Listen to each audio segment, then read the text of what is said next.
اهلا وسهلا بكم مشاهدينا وحلقه جديده من برنامج كلمه حق.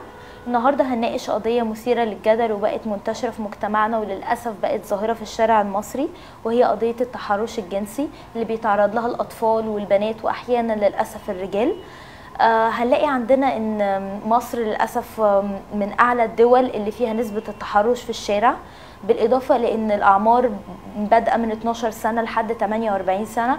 وحابين النهارده ان احنا نتكلم مع حد عاش التجربه بكل ما فيها، وهي استاذه صافي حسام الدين هتنقل لنا بالظبط ايه اللي حصل معاها.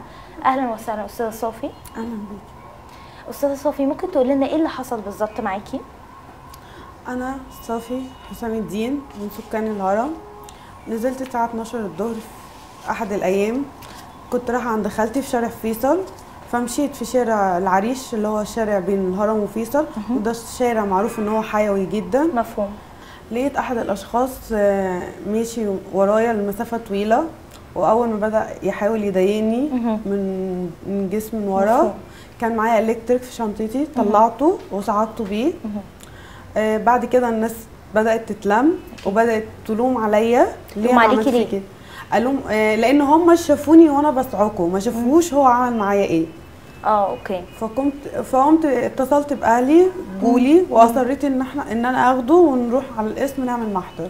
تمام. طب انتي ما خفتيش من رد فعل اهلك والمجتمع؟ يعني اهلك سمحوا لك بحاجه زي دي؟ محدش لام عليكي؟ انا ما عملتش حاجه غلط عشان اخاف من ايه؟ طب صافي، انت من وجهه نظرك دلوقتي لازم كل واحده تمشي بالكتريك عشان تحافظ على نفسها؟ ايوه طبعا، لازم اي حد يمشي يكون معاه وسيله دفاع عن نفسه، ويدافع عن نفسه بجميع الطرق.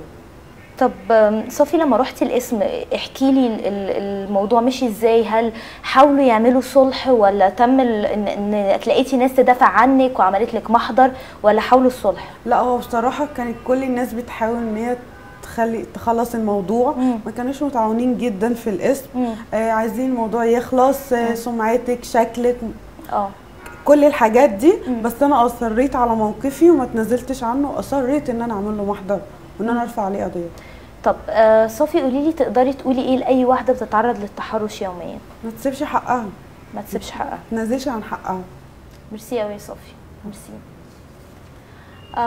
واحنا دلوقتي زي ما احنا شفنا دي واحده من اللي عانوا كتير قوي من موضوع التحرش. كل يوم بنقابل اشكال جديده من التحرش، سواء كان لفظي او سواء كان باللمسه، او احنا طبعا عارفين بدون دخول في تفاصيل.